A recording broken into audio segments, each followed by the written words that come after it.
Thank you so much. Now, the first question that I have to ask you, and I would like the other two presenters also, ERKA, where are you, and JÄNIS, please join us. First question I have to ask you is, do we have to accept to live with this insecurity? Can we ever be more secure? Because you've sketched out all of these many different problems, that it's not even just technology, that is kind of manipulation of our minds, and do we just have to live with that? Well, life is a challenging thing. So yeah, we have to learn how to live with the challenges. I'll sit down. But we don't have to take them as a do. Well, there have been challenges around.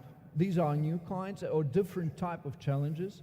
But I think there are ways we can get around. But I think there is three elements that are important. First, to recognize that situation is not as simple as it is. Well, when you come to these conferences, look straightforward, you know, everybody's enthusiastic, let's go, new technology. Should be. Yeah, well, that's good. But Because then the world outside, on the streets, go out, let's say 200 meters from that building and ask a person.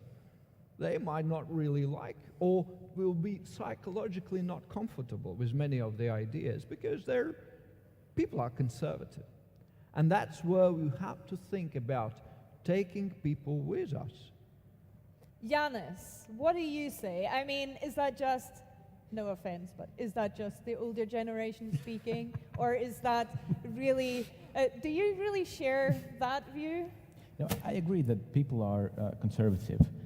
And if you approach them and you put them on the spot and you ask them specific questions, they may be very conservative in their answers. But what happens is that over time, new technologies, they appear and they sort of stealthily come into our lives. And something that may seem new now and becomes very, very widespread in use can fade to the background. And like in 10 years, people may not even think about these things. And so I think that people are conservative, but that change will happen anyway, and they won't even notice. ERKA, what do you say? I mean, as a more traditional conservative Finn, what is your view on the security aspects? Because you've been saying that cybersecurity, we need to take it more seriously. How can you motivate people to take cybersecurity more seriously? Well, is it possible? Yeah, that's a good question. First, I have to tell that Anke has been calling me an old person as well, just yesterday. So that's, don't take it personally. I'm beyond that point.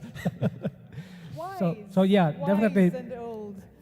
Older. Before my current job, I used to be a regulator, and when I was the regulator, of course, I felt that the laws and regulations would be the end game and the way that we can make people behave and businesses behave. Now, I'm a lobbyist, and I'm following with fear what, for instance, general data protection regulation might bring to the European capability of innovating new technologies. If you ask people if they want technology, of course, they say they don't want technology. When they adopt those technologies, they might find that their life gets better. Yeah, we heard a lot of explanations. If you ask people beforehand if they want their life to change, they will say no. My father was resisting microwave ovens in the 80s. He was really difficult to convince that we would need one. And he ended up being the one person using it the most. His life got better as a result. If you ask him nowadays whether he would need microwave oven, he would not understand the question because he has taken it for granted that you have stuff like that. So we need new innovation, we need new experiments, and we need failures so that we at least know how new innovations are going to affect our lives. And the security, I really understand that it's going to be an afterthought for many, but at least for the more established companies, it would not be a sustainable business model if it was not secure. To put it more brutally, do the cars have to fall off the bridge first for people to take it seriously? Or is there any way of explaining why it is necessary for people to understand? Maybe through innovative digital games that can explain in a good way what can happen and what you really wouldn't want your fridge to do or all of your gadgets to do to you? Yeah. For a long time, do you believe in that, or? For a long time, we had a pleasure that all the computer glitches, they never actually affected the society, and they never harmed human life. Now, actually, it is our job and duty to realize that we're actually past that point. So we and you are not securing computers, we are securing societies. And whatever implications and effects our failures in the technology might have in the society, we need to be mindful of those.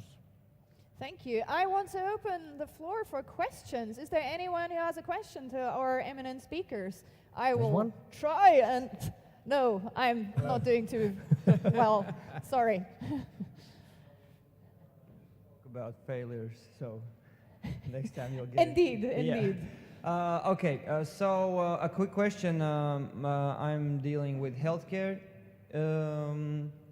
My background is healthcare technology, so a lot of concerns about privacy over there as well. And you spoke about the need for a security, for a business to implement security for the business model to be able to work. And also you touched upon convincing the end user that this particular product or solution is secure. So maybe you can talk on some positive things you've seen, over some positive practices you've seen, how these things are done well, and a new technology or a solution is adopted by the end user and everybody is happy. Thank you. Anyone else here in this room? No concerns whatsoever? There, please. Hi, thank you. There is a very huge demand on security engineers and other professionals around the world today, from the police, Europol, Interpol, FBI to the private sector. And how we can solve the problem to get more security engineers, how we can train and educate them. Thank you. Anyone else? Well, then I'll hand back to the speakers. I think, JÄNIS, the first question was directed at you in particular. The first one. Well, both, I think, but... I'm sorry, I started thinking about the second one. Start with the second one and then get back to the first about the medicine. So I think that this festival is a good example of how this happens, because you come here, you hear from corporations talking about security as well, you hear from startups, and you see people doing this, and maybe that sparks a bit of interest. And then you can go up to these people in between sessions, talk to them, you know, and sort of get your foot in the door. Maybe they can introduce you to somebody. You go to meetups, etc. And I think the way forward is to build a community. It needs to be social. You can't just put up a website or assign funding to security departments and expect something to change. You need to build a community, and you need to get people to pull new people in. In terms of the educational aspect, we talked about that before. Maybe you could share your views, what you think. Well, I've said it before, but it is awkward that we claim we live in the information age, but we don't equip the citizens for that kind of situation. And I quite would agree with the previous panel's notion that ability of the educational system to adapt has been really slow. So I would argue we need to adapt the educational system in a way that there are basic skill sets, basically, for each of the citizens, and then passes that can be taken by the more specialist-oriented experts. But in a way, there would be always catch-22 thing, because technology is so fast and the education, as many other governance systems, are hard to adapt. And I think there is a basic question to be answered on the governance part of the society, how we incorporate all these changes. And I think, well, any good startup idea would be very welcome here. On the other notion, on the how do you make products sort of seem safe, I think here we're talking, the machines and techniques are logic-based, people are irrational. That's from the psychology perspective. Basically, we are irrational beings. So a rational argument would not make the case, especially in the medical area. I think what you rightly said, it's about this festival, it's create an emotion.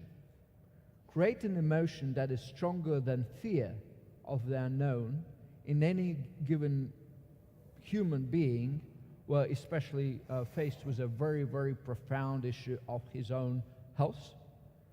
Try to create a different emotion than the fear, which would be, I would be saved, or something like that, along these lines, that is stronger. And I would tell you from our experience, it would not be won by a rational argument, at least for the wider public. So go for emotion. ERKA, very rational and well-performing Finns in the school system. So what is your view on that? Can we educate the next generations? Yesterday there was discussion of the millennials. They are essentially very good people because they, in a purposeful manner, try and improve lives of others and sort of the sustainability, better living standards for everyone across the globe. Is it a matter of just inspiring the next generations and educating everyone about the benefits and also the dangers in cyberspace? Yeah, and I would argue that Finns have traditionally not been that good risk takers and not that good in startup business. So I've been, with the great pleasure, I've seen that people 20 years younger than me are carved out of totally different type of wood. So in my country, the startup culture is now much more positive nowadays. And the startups and the entrepreneurs, they typically have, as I've noted, they have really positive worldview. They expect that everybody is not only enthusiastic about their products, but everybody wants good to happen. And sometimes it is good to have the second opinion. And I really appreciated some of the lessons from the previous session, that talk to your customers, talk to your value-added resellers, talk to some other people who actually are using your products to solve those problems. And some of these feedback are going to also contain security worries. And if you find that these are real worries, you have then good market to start producing more secure products as well.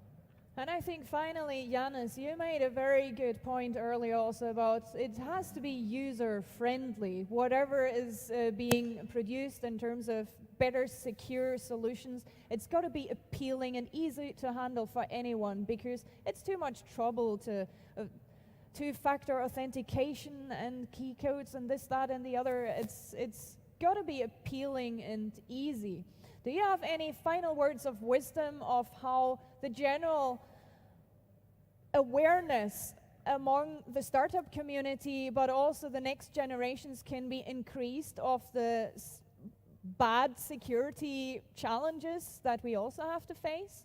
I think we need to talk to people more about the idea that security comes from, as you say, these other things. Because in technical circles, when we discuss our product, then we get a lot of feedback that mobile phones are insecure, and that's a big part of our strategy, mobile phones. We get feedback mobile phones are insecure. We get feedback that they are more secure than computers. Well, you know, they are more secure than having to rely on your user. So we need to see where the biggest gains are and focus on that. And there's a lot of dogmatic approaches that focus only on the technical stuff, even if it doesn't matter. Like, you can increase your cryptographic keys from 2,000 to 4,000 bits. Who cares? Nobody was attacking them at 2,000 again, to begin with, right? So we need to get a consensus that a sort of a scientific approach. We need to see where the biggest gains can be had and focus on that.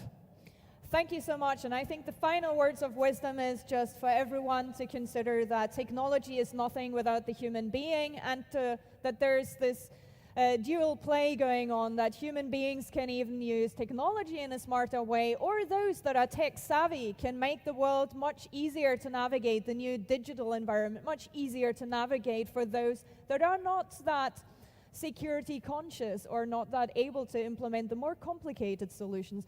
But thank you so much for an absolutely outstanding panel. Thank you.